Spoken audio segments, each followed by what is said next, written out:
শুধু জোর করে ক্ষমতা দখল করেছিলেন এই জন্যই যে তাদের প্রচুর টাকার দরকার ছিল, এবং এই প্রচুর টাকা উপার্জনের জন্য জনগণের টাকা লুট করার দরকার ছিল।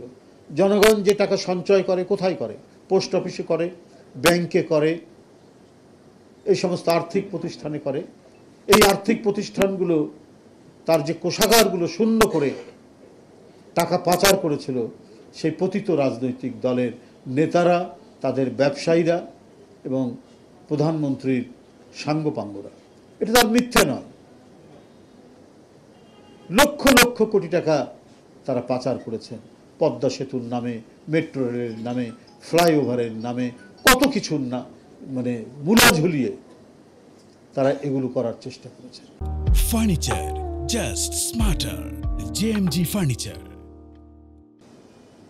বাংলাদেশ গঠন এবং বাংলাদেশের সৃষ্টি এবং এই বাংলাদেশের অতীত ইতিহাস, ঐতিহ্য, সংস্কৃতি, আমরা যদি সব কিছুকে বিশ্লেষণ করতে যাই তাহলে আমরা একটা জিনিসই পাব, সেটি হলো এর প্রধান পৃষ্ঠপোষক কে, সেটা আমাদের খুঁজে বের করতে হবে। আমাদের ইতিহাস চর্চা, আমাদের সংস্কৃতির চর্চা, আমাদের দেশের অর্থনীতি এবং এই অর্থনীতিকে একটা স্বাবলম্বী অর্থনীতি করে গড়ে তোলার যিনি পৃষ্ঠপোষকতা করেছেন, যিনি এটাকে গড়ে তুলেছেন, যিনি নেতৃত্ব দিয়েছেন, তিনি শহীদ রাষ্ট্রপতি জিয়াউর রহমান। শুধু এখানেই শেষ না, ভৌগোলিক স্বাধীনতা এবং সার্বভৌমত্ব রক্ষা যে একটি গুরুত্বপূর্ণ বিষয়, বিশেষ করে বাংলাদেশের মতো আয়তনে ছোট একটি দেশ, সেই দেশের অসংখ্য মানুষ, সেই সময় প্রায় 8 কোটির মতো মানুষকে তিনি নেতৃত্ব দিয়েছেন জাতির স্বাধীনতা সার্বভৌমত্ব রক্ষার অঙ্গীকারটা তাদের মনের মধ্যে প্রবিষ্ট করে। এটা একটা বিশাল দিক।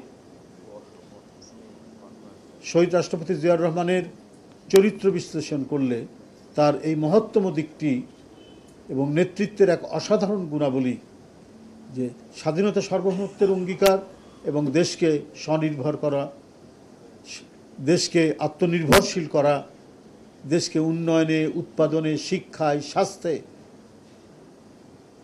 উন্নত পর্যায়ে নিয়ে যাওয়া এবং পাশাপাশি গণতন্ত্রের চর্চা এবং অনুশীলনকে নিশ্চিত করা।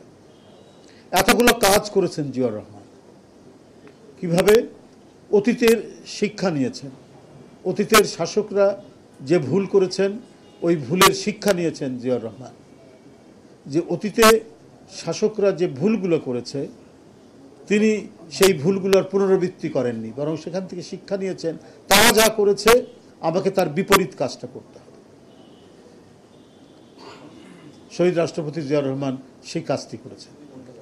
একটি জাতিকে উন্নততর পর্যায়ে নিয়ে যাওয়ার জন্য বেশি সময় লাগে না, স্বেচ্ছাচারী হতে হয় না,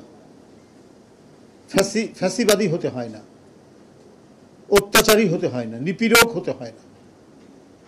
তিনি গণতান্ত্রিক ধারাবাহিকতার মধ্যে, চর্চার মধ্যেই দেশটিকে যে এগিয়ে নিতে পারেন। জিয়াউর রহমান হচ্ছে শুধু বাংলাদেশের জন্য নয়, সারা পৃথিবীর জন্য একটি প্রকৃষ্ট উদাহরণ, দৃষ্টান্ত।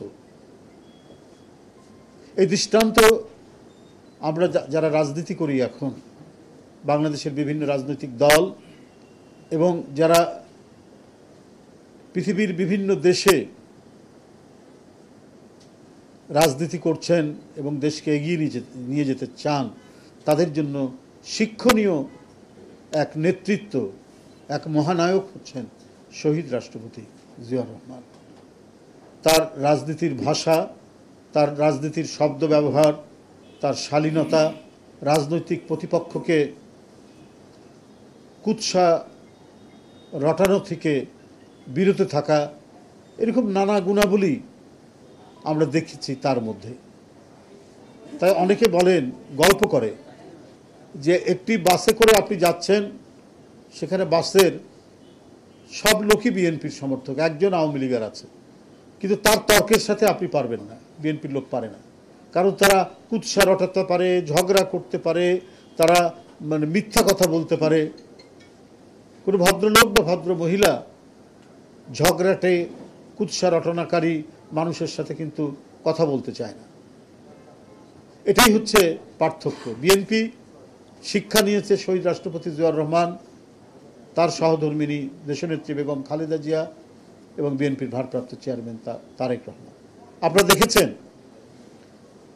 5ই আগস্টের পরের থেকেই আমি বলবো, আগে এবং পরে, আগে আমরা চূড়ান্ত আন্দোলনের মধ্যে ছিলাম, তখন ভাষার যে উদ্দীপনা থাকে, 5ই আগস্টের পরে নির্মাণের গড়ার যে প্রেরণাদায়ক বক্তব্য জিয়াউর রহমান তারেক রহমান সাহেব দিয়েছেন, এটাও তো শিক্ষণীয়। তিনি তার রাজনৈতিক প্রতিপক্ষকে কখনোই নোংরা কথায় আক্রমণ করেননি, অত্যন্ত শালীন ভাষায় রাজনৈতিক প্রতিপক্ষের আক্রমণাত্মক বক্তব্যের জবাব দিয়েছেন। সম্প্রতি বিদেশি গণমাধ্যমে তিনি যে বক্তব্য রেখেছেন, তিনি প্রতিটি লাইনে লাইনে সেই সভ্যতা শিষ্টাচার রক্ষা করেই তিনি দেশে বিএনপি ক্ষমতায় আসলে কি করবে সেই অঙ্গীকারগুলো অত্যন্ত সুস্পষ্টভাবে বর্ণনা করেছেন। কারণ তিনি শহীদ রাষ্ট্রপতি জিয়াউর রহমানের জ্যেষ্ঠ পুত্র, তিনি দেশনেত্রী বেগম খালেদা জিয়ার সন্তান। এগুলো আমাদের আরো বেশি করে চর্চা করতে হবে, জানতে হবে, এবং আমরা সেইভাবেই আমাদের কাজ করতে হবে। আপনারা অনেকেই, আমরা সবাই মিলে অনেকেই আমরা দেখি যে নমিনেশন প্রত্যাশী ছিলেন এবং যোগ্য লোকও বটে, কিন্তু দল কাউকে যোগ্যদের মধ্যেই একজনকে দিয়েছেন।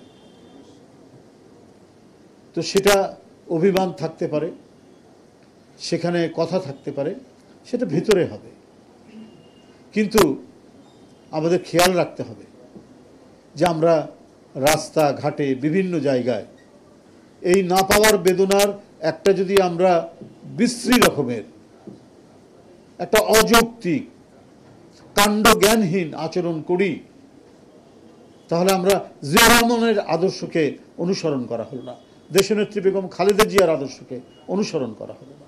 এবং আমাদেরকে প্রতিদিন যে কথাটি বলছেন জনাব তারেক রহমান, যে নির্দেশনা দিচ্ছেন, আমরা সেটাকে অনুসরণ করছি না। অবশ্যই আমরা ঘরের মধ্যে আলোচনা সমালোচনা করব, কিন্তু বাইরে যেন এর একটা হিংসাত্মক প্রতিফলন না ঘটে, এবং চূড়ান্তভাবে যে মনোনয়ন দেওয়া হয়েছে, আমাদের ক্ষোভ দুঃখ যাই থাক, আমরা সেটাকেই মেনে নিয়ে সবাই একসাথে কাজ করব। এটাই আমাদের ব্রত হওয়া উচিত। কারণ এখানে ব্যক্তি নয়, ধানের শীষকে বিজয়ী করতে হবে। কারণ এই বিজয়ের সাথে অনেক ঘটনা জড়িত, আমাদের সার্বভৌমত্ব জড়িত, স্বাধীনতা জড়িত, বহুদলীয় গণতন্ত্র জড়িত, এবং সত্যিকারের মানব উন্নয়ন, দেশের মানুষের উন্নয়ন জড়িত।